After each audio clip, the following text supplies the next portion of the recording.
पाकिस्तान में राजनीतिक संकट गहरा गया। नेशनल असेंबली में विपक्ष द्वारा अविश्वास प्रस्ताव खारिज होने के तुरंत बाद इमरान खान की सिफारिश पर राष्ट्रपति ने नेशनल असेंबली भंग कर दी। वहीं विपक्ष सुप्रीम कोर्ट चला गया। देश में 3 महीने के अंदर चुनाव होने की बात होने लगी। जैसे हालात थे उनमें अगर अविश्वास प्रस्ताव पर मतदान होता तो इमरान सरकार निश्चित तौर पर गिर जाती। इमरान खान इस बात को समझ चुके थे, इसलिए उन्होंने दूसरा रास्ता चुना। पाकिस्तान के प्रधानमंत्री इमरान खान भले ही अच्छे क्रिकेटर रहे हो, लेकिन राजनीति में फिसड्डी साबित हुए। हालांकि विशेषज्ञ प्रधानमंत्री और नेशनल असेंबली के उपाध्यक्ष दोनों के कदम को असंवैधानिक बता रहे हैं, क्योंकि इमरान खान ने जिस संविधान के अनुच्छेद 5(1) का सहारा लेकर अविश्वास प्रस्ताव को खारिज करवाया, इसलिए अब इस मामले पर सबकी नजरें पाकिस्तान के सुप्रीम कोर्ट पर लगी है। आखिर अनुच्छेद 5(1) की परिभाषा क्या है? पाकिस्तानी संविधान के अनुच्छेद 5(1) में राज्य के प्रति निष्ठा हर नागरिक का अनुलंघनीय कर्तव्य है। शायद इमरान खान नहीं जानते थे कि राज्य का मतलब सरकार नहीं होता। वो शायद ये भी भूल गए थे कि इस तथ्य के आधार पर दुनिया की किसी भी संसदीय प्रणाली एक क्षण भी नहीं चल सकती, क्योंकि जैसे ही किसी सदन में पीएम के खिलाफ अविश्वास प्रस्ताव आएगा तो वो सभी विरोधी सांसदों को राज्य के प्रति अनिष्ठा का आरोप लगाकर गिरफ्तार करवा सकता है। इसी संविधान के अनुच्छेद 58 में स्पष्टीकरण में कहा गया है कि संसद भंग करने की अनुशंसा पीएम तब नहीं कर सकता जब उसके खिलाफ अविश्वास प्रस्ताव का नोटिस हो, क्योंकि उसका बहुमत ही शक के दायरे में आ जाता है। ऐसे में इमरान की राष्ट्रपति को अनुशंसा और राष्ट्रपति का उसे मानकर संसद को भंग करना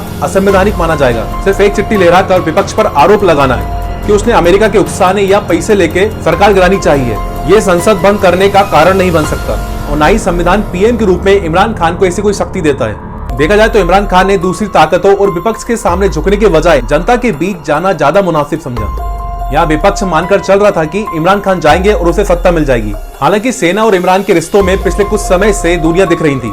दरअसल जैसा कि पाकिस्तान की राजनीति में फितरत रही है, उसे देखते हुए कहना गलत नहीं होगा कि वहाँ कोई भी सरकार सेना की बिना मर्जी के नहीं टिक सकती, और वहाँ आज भी सेना पर्दे के पीछे शासन करती। इस बार इमरान खान ने अमेरिका के खिलाफ सीधा मोर्चा खोला है। इससे रूस और चीन काफी खुश हैं, लेकिन सेना किसी भी कीमत पर अमेरिका से दूरी नहीं बनाना चाहती। यहाँ सेना और इमरान के बीच दूरी बढ़ने के 2 कारण हैं। अक्टूबर 2021 में आईएसआई चीफ लेफ्टिनेंट जनरल उस वक्त इमरान खान फैज हामिद के हटा जाने के पक्ष में नहीं थे।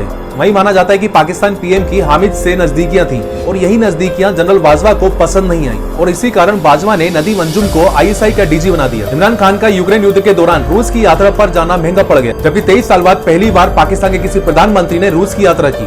पाकिस्तान की राजनीति में होने वाले ऐसे तमाम उलटफेरों के बीच वहाँ की राजनीतिक संस्कृति को समझना जरूरी है। पाकिस्तान की राजनीतिक संस्कृति की पहली विशेषता राजनीतिक दलों पर सेना का भारी प्रभाव होना। दूसरी विशेषता पाकिस्तानी राजनीति में उद्योगपति और जमींदारों का कब्जा होना। लेकिन यहाँ की राजनीति में तीसरी विशेषता और है, जो कि पंजाब, बलूचिस्तान और सिंध के छोटे छोटे मजबूत प्रभावी राजनेता और दलों का समय समय पर पलटी मारना भी रहा है। ये दल और राजनेता सत्ता बदलने में बड़ी भूमिका निभाते रहे और इन्हें सेना का समर्थन हासिल है। पिछले 3 से 4 दशक में सत्ता किसी की भी हो, ये पार्टियां सत्ता के साथ नजर आई हैं। इमरान खान सरकार पर आए संकट के दौरान 3 राजनेता और दल चर्चा में रहे। पाकिस्तानी पंजाब में सक्रिय पाकिस्तान मुस्लिम लीग, सिंध में सक्रिय मुत्तहिदा कौमी मूवमेंट और खुद इमरान खान की पार्टी के बागी जहांगीर तरीन गुट की चर्चा मौजूदा राजनीतिक संकट के दौरान खूब रही। चाहे सत्ता किसी भी पार्टी की रही हो, ये पार्टियां सभी सत्ताधारी पार्टियों के साथ सत्ता का मजा लेती आई हैं, और ये इमरान खान की पार्टी के साथ भी सत्ता का मजा ले रही थी, और मौका मिलते ही बगावत कर विपक्ष से मिल गई। बताया जाता है कि सेना के इशारे पर MQMP ने ये सारा खेल खेला। पाकिस्तान का राजनीतिक संकट जल्द समाप्त होता नहीं दिखता। मामला अब सर्वोच्च न्यायालय में था। संविधान की जिस धारा का हवाला देते हुए विपक्ष का अविश्वास प्रस्ताव खारिज किया गया, और इमरान खान सरकार ने जिस तरह नेशनल असेंबली को भंग करने की सिफारिश की, उसकी वैधता और व्याख्या की जिम्मेदारी सुप्रीम कोर्ट के ऊपर थी। ऐसे में गुरुवार रात सुप्रीम कोर्ट का फैसला आया। ऐसे में इमरान खान को झटका। सुप्रीम कोर्ट ने अविश्वास प्रस्ताव खारिज करने के फैसले को रद्द किया।